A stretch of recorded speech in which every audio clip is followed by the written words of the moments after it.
Hi, so this is permutation and combination class CSET class number 15।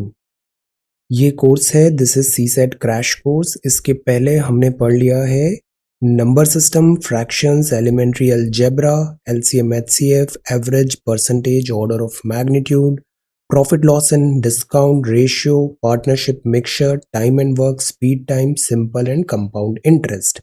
आज हम पढ़ते हैं परम्यूटेशन एंड कॉम्बिनेशन और नेक्स्ट क्लास में हम प्रोबेबिलिटी देखेंगे।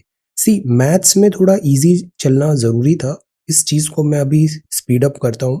Bye the end of next month that is April ये सारी चीज़ें हमारी कंप्लीट हो जाएगी। Okay, all you have to do is just spend 30 minutes of your time every day on this video और ये सारे कॉन्सेप्ट्स आपके रिवाइज हो जाएंगे और 66 प्लस मार्क्स में कोई डिफिकल्टी नहीं होगी सी सेट में। अब आज जो कॉन्सेप्ट हम पढ़ रहे हैं वो है परम्यूटेशन एंड कॉम्बिनेशन। जैसे देखो आपके पास 1 2 3 4 5 6 7 8 9 ऐसे डिजिट्स रखे हुए हैं, जीरो भी रखा हुआ है। इन सारे डिजिट्स को आप कितने तरीके से जमा सकते हो उसको बोलते हैं परम्यूटेशन। परम्यूटेशन कॉम्बिनेशन होता है इनमें से कुछ पर्टिकुलर चीजों को, कुछ पर्टिकुलर डिजिट्स को किन तरीके से आप कलेक्ट कर सकते हो, कंबाइन कर सकते हो, तो वो कहलाता है कॉम्बिनेशन। सो परम्यूटेशन का मतलब सिंपली अरेंजमेंट होता है, कॉम्बिनेशन का मतलब होता है कुछ सेलेक्टिव उसमें से आप चूज कर रहे हो, कंबाइन कर रहे हो एक पैटर्न के थ्रू। देखो दो तरीके होते हैं, ये जो तरीके हैं ना ये बेसिकली काउंटिंग में हेल्प करते हैं, गिनने में काउंटिंग में हमको जैसे काउंट करना है। Suppose if there are two jobs such that one of them can be completed in m ways, second job can be completed in n ways। अब दोनों जॉब एक साथ हो रहे हैं सक्सेशन में, तो टोटल कितने तरीके से ये जॉब कंप्लीट हो सकते हैं। सी एक काम है जो सपोज 4 तरीकों से हो सकता है, 4 ways हैं इस काम को करने के लिए। दूसरा वर्क है जो जस्ट इस एक फर्स्ट वर्क के बाद होगा और इसको कंप्लीट करने के लिए से 7 तरीके हैं, 7 तरीके हैं, ये 7। तो इन दोनों को वन बाय वन हम करेंगे, पहले ये फिर ये, तो टोटल कितने तरीके हो सकते हैं। ऐसा हो सकता है कि पहली बार हमने ये तरीका चूज किया, फिर जब अपन सेकंड वर्क में गए तो इनमें से कोई भी 7 वेज हो गया, तो 7 वेज यहां से आ सकते हैं, सेकंड यहां से 7 वेज आ सकते हैं, फिर 7 यहां से, फिर 7 यहां से। मतलब 4 इनिशियल था और फिर बाद में 7 वेज था, तो टोटल वेज कितने हुए 4 into 7, this is multiplication. So अगर 4 वेज हैं in which a person can go from x to y, 7 ways from y to z, तो टोटल कितना हो गया, गिनती करनी है हमें। पहले a टू b 4 तरीके से जा सकते हैं, फिर b टू c 7 तरीके से जा सकते हैं, तो टोटल a टू c कितने तरीके से जा सकते हैं, this is 4, this is 7, total 4 into 7 that is 28 ways से you can go from A to B. So what is this? This is counting कर रहे हैं। Similarly, if there are two jobs such that they can be performed independently in M and N ways respectively, then either of the two jobs can be performed in M plus N। अब यहाँ हमें ध्यान रखना है either लिखा है या और लिखा है, यहाँ क्या लिखा है either मतलब या तो ये होगा या ये होगा। तो दो जॉब्स हैं, पहला M वेज में है, दूसरा N वेज में। अब या तो m होगा या तो n होगा, m होगा तो n नहीं होगा, n होगा तो m नहीं होगा। तो वेज कितने हुए, या तो m वेज हुआ या फिर n वेज हुआ, तो टोटल वर्क कितने वेज में हुआ, m प्लस n वेज में हुआ। सो दिस इज द आंसर। तो यहां हमने पहले केस में क्या हुआ, एंड था, तो एंड जहां पे भी आता है दोनों का मल्टीप्लाई करना है, जहां पे भी इधर आ रहा है और आ रहा है तो वहां पे दोनों का ऐड करना है। बस ये चीज हमेशा अच्छे से याद रहनी चाहिए। By permutation we mean an arrangement of objects in a particular order। कोई भी चीज को हम अरेंज कर रहे हैं, जैसे ऑब्जेक्ट दिया है ए बी सी, परम्यूटेशन करो इन ऑब्जेक्ट्स का, टेकिंग 2 एट अ टाइम। एक बार में 2 डिजिट्स, 2 अल्फाबेट्स लेने हैं, ए बी सी में से 2 अल्फाबेट्स लेने हैं, और 2 अल्फाबेट्स एक बार में लेके आप कितने तरीके से अरेंजमेंट कर सकते हो। तो देखो ए बी सी को जमाना है हमें, ए बी एंड सी को, और एक बार में 2 ही होने चाहिए। एक बार हम अज्यूम कर लेते हैं ए बी, एक बार बी सी, एक बार ए सी, फिर बी ए, फिर सी बी। तो देखो ये अरेंजमेंट हुआ ना, इसी को परम्यूटेशन बोलते हैं। फिर एक सी ए आ गया, तो 6 तरीके से ये परम्यूटेशन हो गया। ए बी सी को हमने 6 तरीके से जमाया, एक बार में 2 अल्फाबेट लेके, ए B C, A C, B A और C B.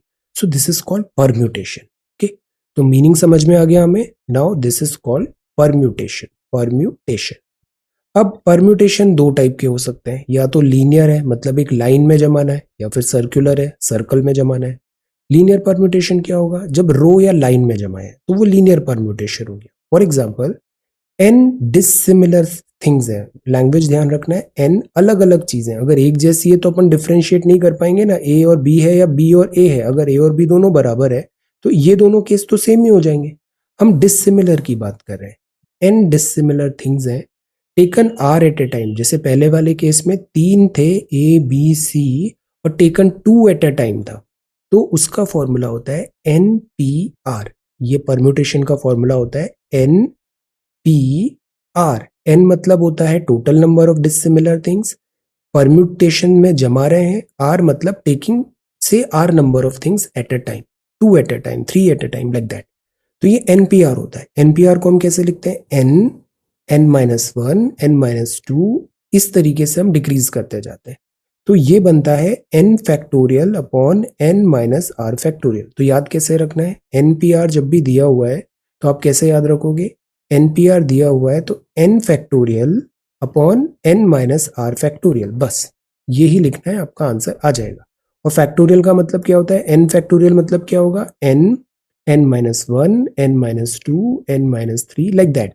Similarly n minus r, तो जो भी लिखा हुआ है उससे एक माइनस वन करते हुए हम आगे सीरीज बढ़ा देंगे, तो ये फैक्टोरियल होता है एन पी आर।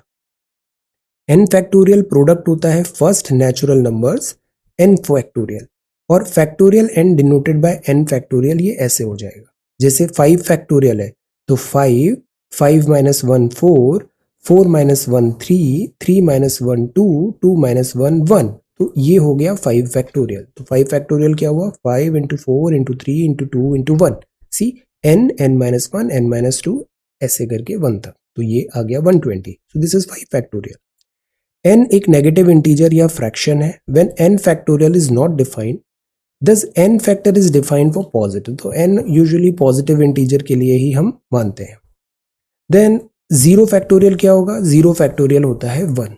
तो यहाँ क्या क्या याद रखना है, फॉर्मूला याद किया n P are. N P r क्या होता है, n factorial upon N minus are factorial. और फैक्टोरियल मतलब right it like this, n, N minus one, N minus two, जैसे फाइव है तो five, four, three, two, one, like that. Zero factorial होता है वन। तो ये बेसिक कॉन्सेप्ट्स हो गए। अब इसी पे बेस्ड अपन कुछ अरेंजमेंट्स बना सकते हैं, जैसे number of permutation of N dissimilar things taken all at a time, सभी ले लिया तो R is equal to N हो गया। फॉर्मूला क्या था, एन पी आर, तो N factorial upon N minus are factorial था, right. R is equal to N हो गया तो एन माइनस एन फैक्टोरियल हो जाएगा। एन माइनस एन कितना होगा, जीरो, जीरो फैक्टोरियल होता है वन, तो ये हो जाएगा एन फैक्टोरियल। सिंपल। फॉर्मूलेज में इसीलिए मैं बोलता हूँ कॉन्सेप्ट्स ठीक रखो, फॉर्मूले याद करने की कभी जरूरत नहीं पड़ती। Number of permutation of three dissimilar things taken all at a time, तो क्या हो जाएगा, all at a time, three P three, that is six, three factorial. Number of permutation of n different things taken r at a time when a particular thing is to be always included in each arrangement. अब एक है, जैसे अपन ने ए B C D लिया, इसमें D तो हमेशा include होगा ही होगा हर अरेंजमेंट, तो अपने पास चॉइसेस कम हो गई ना। अब चॉइसेस अपने टोटल चार थी, बट ये हमेशा इंक्लूड होगा ही होगा, तो अब चॉइसेस अपने पास बची तीन, इसको हम इग्नोर कर देते हैं। तो अब हम तीन फैक्टोरियल के हिसाब से ही आगे बढ़ेंगे। तो ये क्या हो जाएगा, when a particular thing is to be always included in each arrangement, then ये हो जाएगा r n minus one P r minus one, N minus one r, दोनों में से एन और आर में से एक एक कम कर लिया। फॉर एग्जाम्पल जैसे एक तीन प्लेयर्स का टीम है, फॉर्म करना है आठ बॉयज से, एक बॉय हमेशा इंक्लूड होगा ही, तो पॉसिबल अरेंजमेंट कितने हो गए, देखो तीन प्लेयर की टीम है, आठ बॉयज से करना है, एक बॉय हमेशा इंक्लूड होगा, तो अब चॉइसेस कितनी बची, सेवन बॉयज का ही बचा। उसको कितने तरीके से अरेंज कर पाओगे आप, तीन प्लेयर्स आपको चूज करने थे एट बॉयज से, तो अब आपको सेवन बॉयज में से केवल दो प्लेयर चूज करने, बिकॉज अब चॉइस में एक बॉय कम हो गया और तीन प्लेयर नहीं, अब केवल दो प्लेयर चूज करने, क्योंकि एक तो ऑलरेडी सेलेक्टेड ही है। तो सेवन पी टू से आपने इसको अरेंज कर दिया। अब ये जो तीन था, तीन प्लेयर्स थे, इसको तीन डिफरेंट तरीके से आप जमा पाओगे, तो three into seven P two will be the answer. Okay, तीन प्लेयर्स है, एट बॉयज है, one boy is always included. अब वो वन बॉय कौन सा है, ऐसे 3 प्लेसेस पे हो सकता है ना, तो 3 into this 8 minus 1 that is 7, 3 minus 1 that is 2, तो that is 37P2 is the answer। Okay, ऐसे ये सब फॉर्मूलेज हैं, ये नहीं भी याद होते हैं तो डायरेक्ट बेसिक जो फॉर्मूला होता है ना कैलकुलेशन का, उससे ये चीज सिंपली लॉजिक से सॉल्व हो जाती है। तो जो फॉर्मूलेज हैं इतना वरी नहीं करना है। Number of permutation of n different things taken all eight a time when m specified things always come together, तो उसका ये एक नया फॉर्मूला हो गया, m factor multiply by n minus 1 n minus m plus 1 factor. Ignore, ऐसी चीजें हम आगे डायरेक्ट हम कॉन्सेप्ट से सीख लेंगे। जैसे यहाँ पे दिया है discover can be arranged in which all vowels are always together. अब वॉवल्स कौन से होते हैं, वॉवल्स होते हैं ए ई आई ओ यू, ये सारे जो वॉवल्स हैं सबको एक साथ रख दो, फिर देखो कितने डिजिट्स बच रहे हैं, उनको उतने ही परम्यूटेशन से फैक्टर कर दो। इन वॉवल्स को इंटरनली कितने टाइप से अपन अरेंज कर सकते हैं वो निकाल लो, दोनों का प्रोडक्ट कर लो, you will get the answer. See, या वॉवल क्या है, आई ओ ई, 3 वॉवल हो गए आई ओ ई, तो 3 फैक्टोरियल आगे लिख दिया, मतलब इन आई ओ ई को हमने एक साथ रख लिया। अब एक साथ तो रख लिया इस ब्रैकेट में, तो अब कितने डिजिट बचे, ये एक डिजिट हो गया, ये पूरा एक डिजिट हो गया। अब कितने डिजिट बचे, 1 2 3, अच्छा यहाँ 4 नहीं, this is 4 and this is 5। Okay, 8 minus 3 this is 5 है ना। डी हुआ, एस हुआ, सी हुआ, देन वी हुआ, देन आर हुआ, 5। तो 5 नॉन वॉवल्स हो गए, सारे वॉवल एक हो गए, तो ये मतलब 6 हमारे पास लेटर्स आ गए यहाँ पे। बस इसको कर दो 3 फैक्टोरियल, मतलब ये जो वॉवल्स 3 है इनको 3 फैक्टोरियल वे से अरेंज कर सकते हो। अभी मल्टीप्लीकेशन देखा था, मल्टीप्लीकेशन इंक्लूड करके कितने वॉवल्स हैं बच रहे हैं, अगर तीनों को एक साथ किया तो 6, तो 3 फैक्टोरियल, सी फैक्टोरियल, 6 फैक्टोरियल इज द आंसर। तो what I meant to say, जरूरी नहीं है फॉर्मूला याद रखना, बेसिक कॉन्सेप्ट्स याद करो, सवाल अपने आप सही हो जाता है। नंबर ऑफ अरेंजमेंट्स हैं that can be form using n things out of which p are identical. अब देखो आइडेंटिकल चीजें हो जाती है ना, तो a या b है या b या a है, दोनों तो एक ही चीज हो गया बिकॉज बोथ आर आइडेंटिकल। तो n things out of which p are identical, one kind and q are identical of another kind are all alike. तो इस तरीके से एक सिचुएशन दिया है कि n चीजें हैं जिसमें से p एक जैसी है, q एक जैसी है, r एक जैसी है, तो क्या होगा, तो उसका अरेंजमेंट हो पाएगा जितनी चीजें हैं n फैक्टोरियल, p एक जैसी है, q एक जैसे हैं, r एक जैसे। सो this is the formula. For example Manorama, ये वर्ड है मनोरमा। अब मनोरमा में कुछ वर्ड्स देखो रिपीट हो रहे हैं, 2 बार m आया, ये एक m है, ये एक m है, 2 बार a आया, this is a, this is a, this is a, तो ये तो रिपीटिशन हो गया, सेम चीजें हो गई। इनको अपन a ऐसे लिखें या फिर बीच वाला ए, हम पहचानेंगे कैसे कौन सा ए है, तो दैट इज वाई इन चीजों को कम करना पड़ेगा, ये मल्टीपल टाइम्स काउंट होगी तो डिवाइड में कर देंगे। तो इसको कैसे लिखोगे, टोटल कितने हैं, ये 8 है, ये 8 है यहाँ पे अल्फाबेट्स, तो n मतलब 8 फैक्टोरियल डिवाइडेड बाय a कितने जैसे थे, 3 थे तो 3 फैक्टोरियल, m कितने जैसे थे, 2 थे तो 2 फैक्टोरियल। तो ये आंसर हो जाएगा 8 फैक्टोरियल अपॉन 2 फैक्टोरियल 3 फैक्टोरियल। तो this will be the permutation for this. कुछ और नियम देख लेते हैं। विदाउट रिपीटिशन है, number of permutation and different things taken r at a time denote होता है NPR से।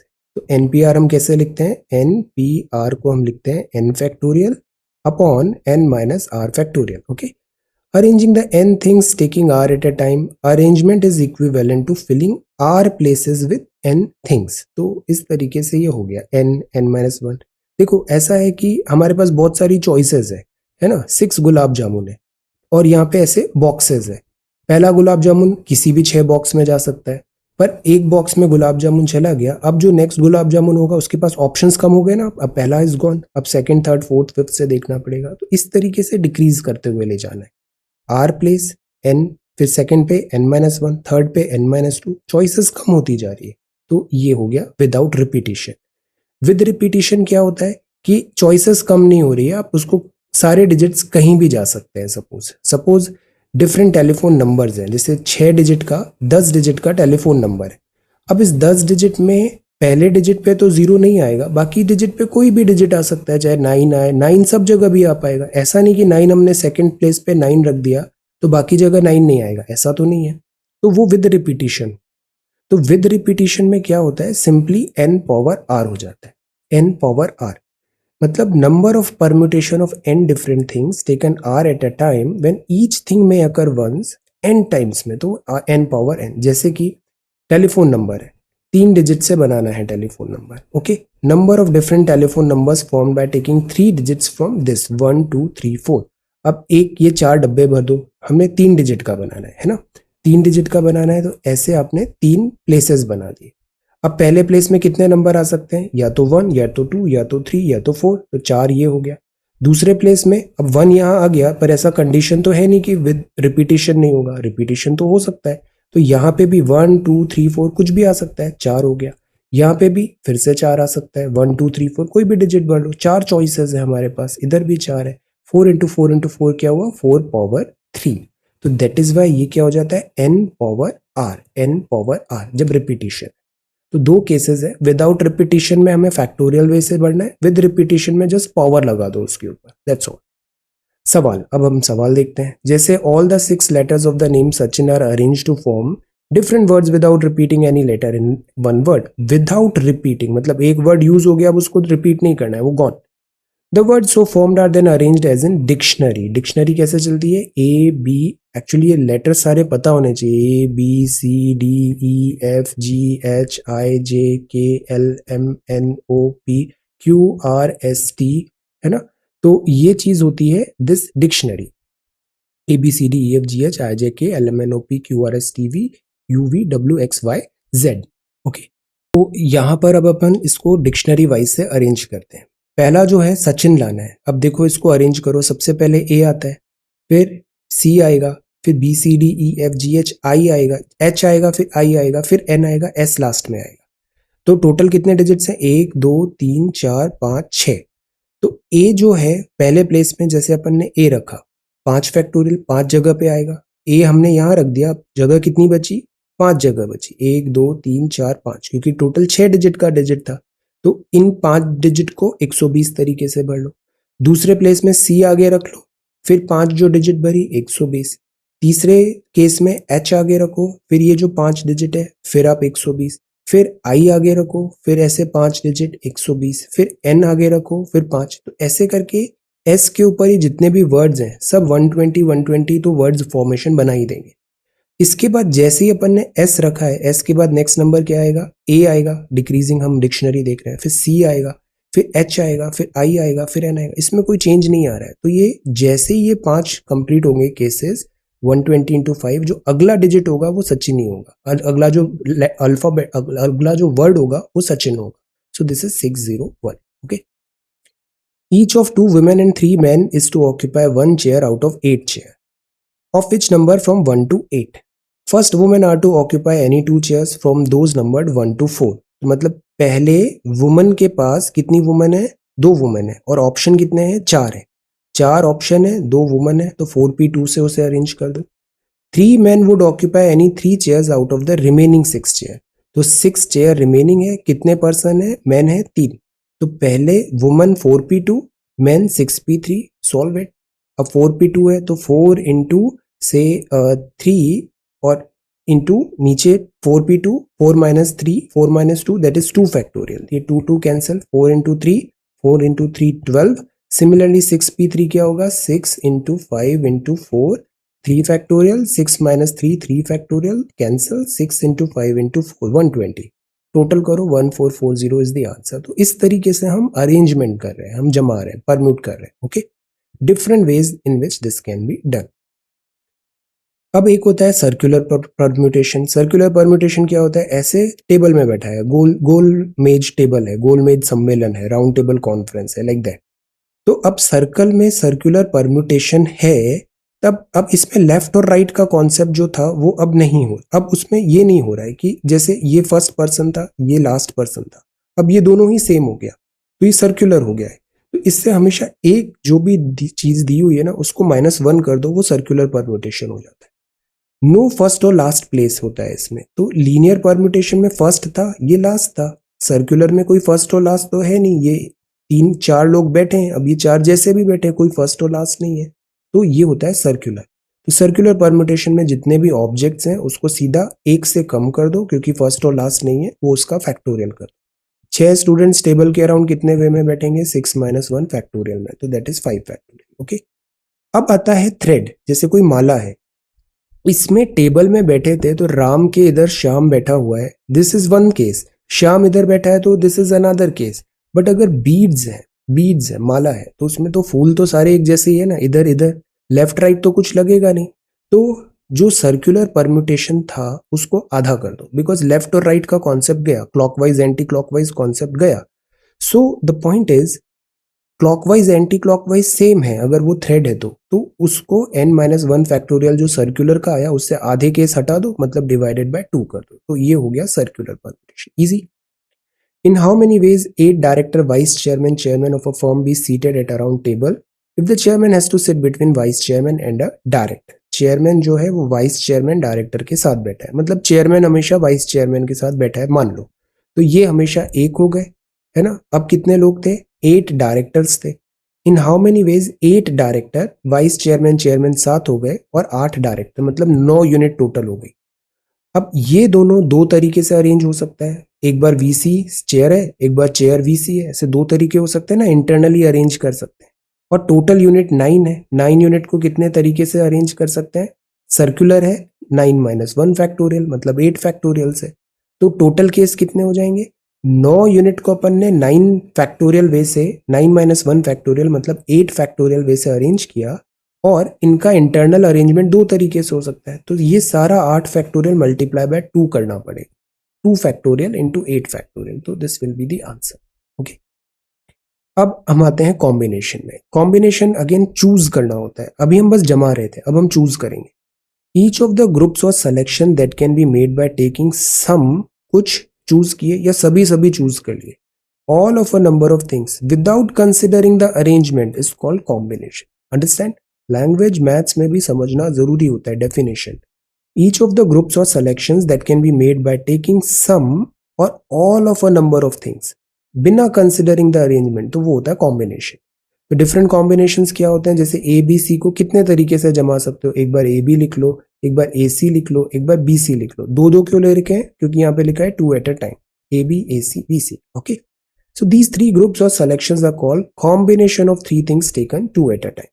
तो फॉर्मूला क्या होता है, जैसे NCR है, पहले P था परम्यूटेशन, C कॉम्बिनेशन। NCR क्या होता है, NCR इज इक्वल टू, ऊपर जो लिखा है n फैक्टोरियल, एक बार r फैक्टोरियल भी लिख लो और दोनों का एक बार डिफरेंस का फैक्टोरियल लिख लो। NPR तो सिंपल था, n factorial upon n minus r factorial. NCR क्या होगा, n factorial r factorial n minus are factorial, तो मतलब N P R upon R factorial combination आ गया, ये एन पी आर है, ये एन पी आर है और अपॉन आर फैक्टोरियल। तो इस तरीके से परम्यूटेशन कॉम्बिनेशन चलता है। सिलेक्शन करना है 6 डिसिमिलर थिंग्स का 4 एट ए टाइम। अब ये डिसिमिलर है, अलग अलग है, तो कैसे होगा, 6C4, 6 में से 4 कंबाइन करो, तो 6 मतलब 6 फैक्टोरियल, 4 मतलब 6 minus 4 is 2 factorial and 4 factorial, so this is 15। With repetition the number of combination of n dissimilar things taken all eight a time NCN हो जाएगा। अगेन r को n से इक्वेट कर दो, ये 0 फैक्टोरियल हो जाएगा, ये 1 आ जाएगा, this is the answer. Okay, so ये कॉन्सेप्ट याद रखना है बस, कॉम्बिनेशन कैसे वर्क करता है। बाकी इसमें और फॉर्मूलेज हैं, इसको आप देख लेना, फॉर्मूले की इतनी यूटिलिटी होती नहीं है, कॉन्सेप्ट समझ में आ गया सब डिराइव हो जाते हैं। NCR जो है वो NCR लिखो या n माइनस आर लिखो, दोनों सेम होता है, चाहे आप इस साइड से आओ या फिर n माइनस आर लिखो, both are same. NCR is equal to NC n minus r. NCX is equal to NCY दिया है तो इधर x is equal to y होगा या y is equal to n minus x होगा। क्यों, क्योंकि शुरू में यहाँ पे हमने देखा था ना, r n माइनस आर दोनों बराबर है, तो x और y ये बराबर है, मतलब या तो दोनों बराबर है, NCY को हम ऐसे भी तो लिख सकते थे NC n माइनस y, तो x is equal to n minus y भी हो सकता है, तो दोनों केसेस हो सकते हैं। NCR और NCR माइनस 1 टोटल कर दो तो वो n प्लस 1 CR हो जाता है। n is even, greatest value of NCR कितनी होगी, NC n बाय 2 होगी। ऑड है तो NCR की ग्रेटेस्ट वैल्यू होगी NC n plus 1 by 2। Okay, फिर इस तरीके से NC naught, NC1, NC2 2 to the power n हो जाता है। अगर ऐसे करोगे तो 2 to the power n minus, इतना यूटिलिटी है नहीं, सब लॉजिक से सॉल्व हो जाते हैं, इतना याद नहीं करना है। सवाल पे आते हैं। Each person's performance compared with all other persons is to be done or rank them subjectively। How many comparison are needed in total if there are 11 persons. देखो कंपैरिजन हमेशा दो लोगों का होता है, 11 लोग यहाँ पे दिए हैं, कितने कंपैरिजन आप कर पाओगे? 11 लोग हैं और कंपैरिजन दो लोगों का होता है, तो 11 में से दो का कॉम्बिनेशन ले लो, 11C2, 11 इंटू 10 अपॉन 2, 55 हो गया। ओके, 11 फैक्टोरियल लिखा अपॉन 2 फैक्टोरियल लिखा और 11 माइनस 2 फैक्टोरियल लिखा। अब 11 फैक्टोरियल इंटू 11 इंटू 10 इंटू से 9 फैक्टोरियल आएगा, इधर 2 फैक्टोरियल है मतलब 2, 11 माइनस 2 क्या होता है 9 फैक्टोरियल। अब ये 9 9 कैंसिल, तो हमने डायरेक्ट लिख दिया 11 into 10 upon 2 that is 55। Okay, अब टोटल नंबर ऑफ कॉम्बिनेशन। अब ऐसे बहुत सारे फॉर्मूलेज आते हैं, याद रखना है रखो, नहीं तो वो बेसिक चीजों से भी सॉल्व हो जाते हैं। Total number of combination p plus Q things के taken any number at a time. p things एक जैसी है, q थिंग्स एक जैसी है सेकेंड काइंड, तो क्या होगा p plus 1 q plus 1 minus 1। तो ये हो गया दिस टाइप कॉम्बिनेशन। जैसे 4 ऑरेंजेस हैं, 5 पाइनएप्पल है, 3 वाटरमेलन है फ्रूट बास्केट में। हमको चूज करना है कितने तरीके से हम इसको चूज कर सकते हैं। The number of ways in which a person can choose one or more of the fruit. 4 एक जैसे, 5 एक जैसे, 7 एक जैसे। तो फॉर्मूला क्या है 4 plus 1 then 5 plus 1 then 7 plus 1 then minus 1। तो this will be the answer. Okay, total number of ways selecting one or more objects from n given objects कितना होगा 2 टू द पावर n।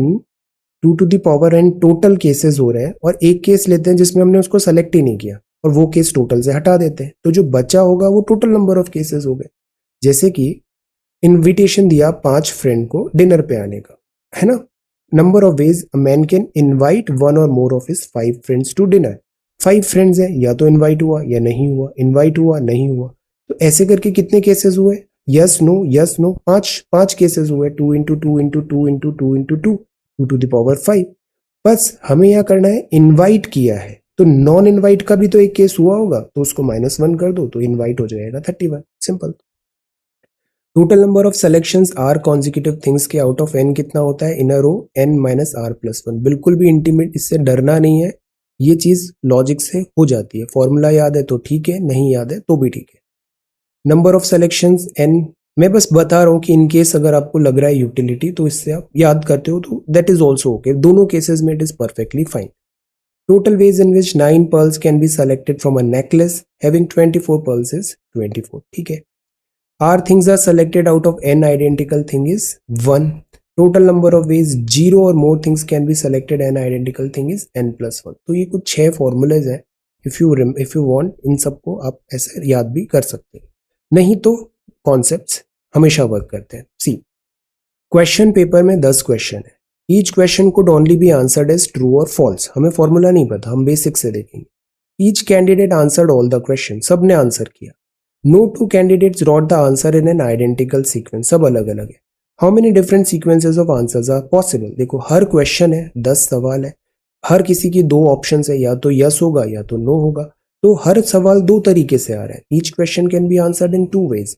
ऐसे 10 है तो 2 into 2 into 2 possibility कितनी होगी 2 to the power 10। Simple. Groups each containing 3 boys are to be formed out of 5 boys A B C D E such that no group can contain both C and D together। तो C और D साथ में नहीं होंगे। What is the maximum number of such different groups? अब देखो maths में लिखो, 3 बॉयज हैं are to be formed out of 5 boys, तो कितना हुआ टोटल 5 बॉयज हैं, इनमें से 3 सेलेक्ट करने हैं, कंबाइन करने हैं, तो क्या होगा 5C3।